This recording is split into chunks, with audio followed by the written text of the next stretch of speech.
Welcome back to the Hardcore series. You can see I'm just doing one of the most annoying things to do in getting your perks set up is getting Impatient 4, because you gotta lower your invention level to like 25, and like you have 95% chance upon a successful gizmo to get Impatient 4. It's like the most easiest and most cost efficient way to get Impatient 4 with limited materials. So here I am just kind of clicking repeat until I get Impatient 4, and I'm also going to look into actually doing group PvM. So doing things like Kalphite King and full raids. Like I guess this account is pretty much ready for raids. I'll probably just start off doing some Beastmaster to at least just warm up, and because I kind of want to wait until I get the Ascension bows before doing full raids, because that'll help a lot at Yakamaru. But yeah, let's get into this episode, and hopefully it doesn't take too long to get this Impatient 4. Finally got a Impatient 4 gizmo, and then I'm also going for a Biting 2 Dragon Slayer, so there we go. It's a pretty common one to get, 64% chance on that setup without even an invention potion. And that's going to be nice for Elite Dungeon 2, which I'll be wanting to use my range setup for. I'm getting these perks because I made myself a Augmented Serenic Hauberk, and that's full Serenic for my range setup, which is something I wanted for a Beastmaster, I guess, in full raids, and eventually just pretty much everything with ranged. I don't know if I'll ever get the tier 92 ranged gear, but that's a pretty decent perk setup for now, before I've got noxious components for Biting 4. But yeah, there we go. That's awesome to get. I think I'm all set for like Beastmaster, so I'll be looking out to do some of that. Got a Dagonoth Slayer assignment, so I think it's about time I go and just get a Mud Battle Staff, which will make doing farm runs a bit easier. Been switching between a Water Staff and an Earth Staff for doing Fertile Soil and Teleport to Catherby, which has been kind of annoying. So yeah, hopefully I get a Mud Staff out for these 283 kills. And there went a whole hour of Dagonoth Kings, killing all three with, I got pretty much full tier 90 Tribrid like weapon setup, which makes these able to be killed as fast as they can be spawned, and their fastest spawn speed, which is nice. Didn't get the Mud Battle Staff unless I get it on this kill, but almost 101 Slayer just from this task. It's decent Slayer XP, like a 4k XP drop with like 1k Slayer XP. Skeletal bottoms for the last kill. Oh well. Just gonna finish the Dagonoth Slayer assignment at normal Dagonoth. Ooh, hello! Like the third kill in this Slayer assignment, I got a attuned crystal weapon seed, which is awesome. That means I can get another tier 80 weapon. Actually, just created an attuned crystal bow I was trying out at Capsarius. I don't have an Amulet of Zealots though, so it's not quite as good as using just the Nox bow for now. But that's something that I'll be able to use for like a offhand mage weapon for like flanking switches and stuff. So yeah, nice drop. Okay, like the very next Slayer task, I get another attuned crystal weapon seed, this time from Crystal Shapeshifters. What am I going to do for the third one? And there we go, that's 5,000 Gobi reputation, which means I can re-roll raids loot, which is super important because I'm going for those mass capability codexes for those really important abilities to get. So yeah, I've done a couple Beastmasters now, so that's something I'll want to make sure to do whenever my loot is ready to go. That's just going to be super important for those abilities that I need. Finally got a Kalphites task, which meant it was time to do my first bit of Kalphite King, and in the first hour I get a Drygor Longsword at the very last kill of the hour, which is just awesome. It's exactly like what I was looking for from doing this boss. I'll either want that for just a tier 90 main hand weapon, or I could disassemble it after leveling it up for the rumbling components I'll need for all my Essence of Finality, so I'll be making in the near future. I'm not 100% decided on which one I want to go with on that one, actually. And then on the second hour we went, Avery got a main hand Dragger Mace, and it was like, bummer, he's offhand mace off of the title. So then we kept going, and then he got an offhand mace, like 2 or 3 kills later, which is ridiculous. He finished his log, and he got the title for Kalphite King, which is ridiculous. He was at like 1200 KC for him. And then later in the trip, this was just so strange, I got the Slayer pet from killing like the minions. Because I was on this Slayer task, I got Slayer XP every time I killed a minion, and apparently one of them gave me the pet, which is not exactly what I was going for here at Kalphite King, but I'll take it. That's another skilling pet down, I guess. And there it is, the spider leg bottom that I needed for biting components, I guess. So I guess if I get a duplicate web, I'll be happy because I can just level it up and disassemble it for biting 4, I guess. So that's nice. Still looking for that hilt number 2 though, for sure. And that was a 261 kill count for 4 full legs, if you're wondering. Ooh, there it is. That's the mud battle stat I've been looking for. Sweet. So I can just kind of leave this place and never come back until I guess, want the pets. It's funny, I got a sear call in the last Dagon Supreme kill on here as well, which is completely worthless, but an interesting drop, I guess, for the log eventually. So that's cool.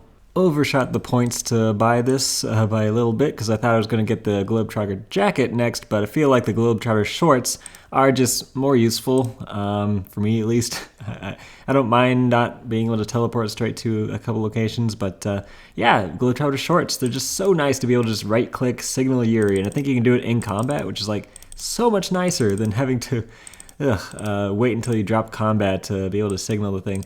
But yeah, awesome. That's one more piece of the Globetrotter outfit left, so now I just got the jacket and the gloves and the boots, which is a long way away, but if I keep doing clues, it'll come eventually. And here's a big level, 100 Herb Lore, which unlocks Weapon Poison +++, which is not that important, but it means I can 6th level boost to Elder Overloads, I think.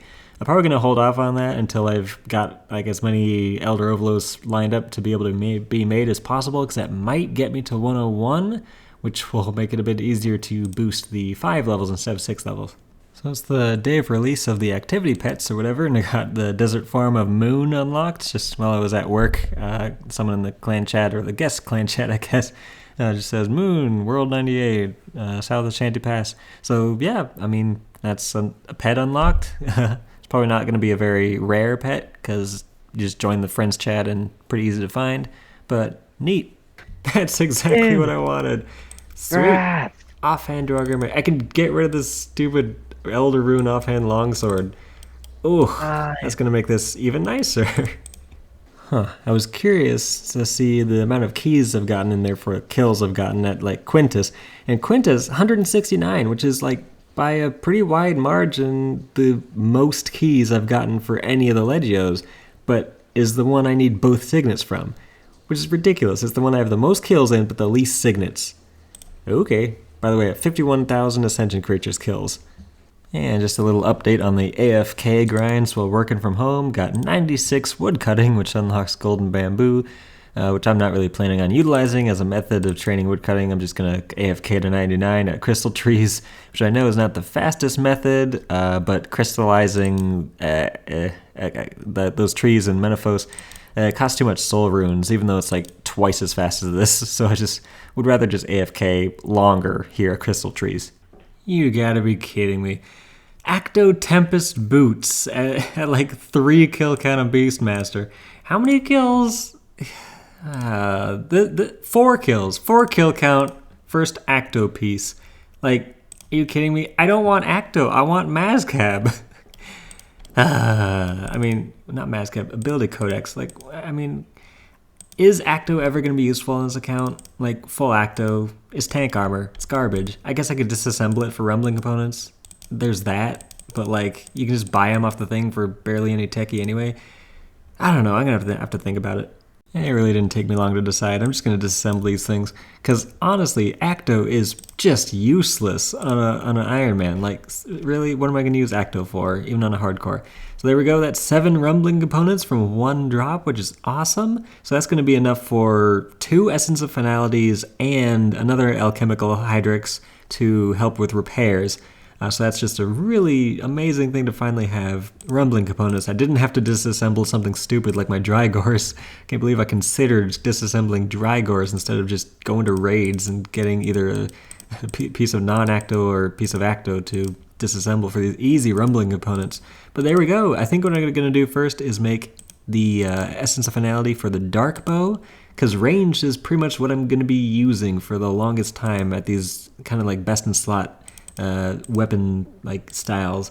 It's got my tier 90 longbow, and soon I'll have Ascensions, in theory. So the Dark Bow Essence of Finality just makes sense for me at the moment. And first try, get a 6 level boost to crafting, so just easy peasy. Let's go ahead and first make the Hydrix necklace. I have to be very careful here. I do not want to waste any Hydrixes in this process. Hydrix amulet ×1. Gotta let it sit there for a second in the interface after you click it, because if you click it too fast, it'll just go. Which has been such a pain in the past when I make more than one of the thing that I don't need. There we go, and then use on there and fuse it into Essence of Finality, and then just quickly just put on the ornament kit there as well. So that's that, and then I think I just have to use the dark bow on it. There we go. It cannot be undone, blah blah blah. Yes, yes, yes. There we go, Essence of Finality, Dark Bow, and that's going to be awesome for Rise of the Six, Raksha, just anywhere I'm using ranged in the future, which is going to be a lot of places if I get dual ascensions. Friggin' Angel of Death, like everywhere that is big bossing with ranged is just going to be amazing for. So there we go, that's the first Essence of Finality. I'm probably going to end up making another one for the Gothic Staff at some point, but that'll be in the kind of far future. At 637 Reaper points, need 900 for each Essence of Finality, and I also want another 300 to make another Alchemical Hydrix to grind up into 10 Alchemical Hydrix dust, so that I'll have repairs for these things, because the repair costs on these are kind of insane. But there we go, that's a huge item to get on a Hardcore Ironman, Dark Bow, Essence of Finality, Ornament Kit there as well. So that's just an amazing unlock, and I think I'll call it an episode here, and come back next time where hopefully I'll be getting a Quintus Signet or two. It's been quite a long time since I've gotten a Signet. I got 9 keys to use, should probably just use those up here.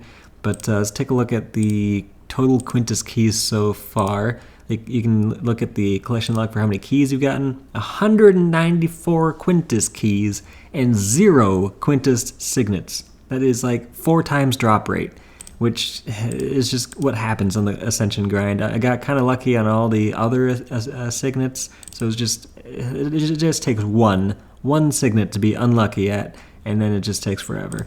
But anyway, thanks for watching, and see you next time.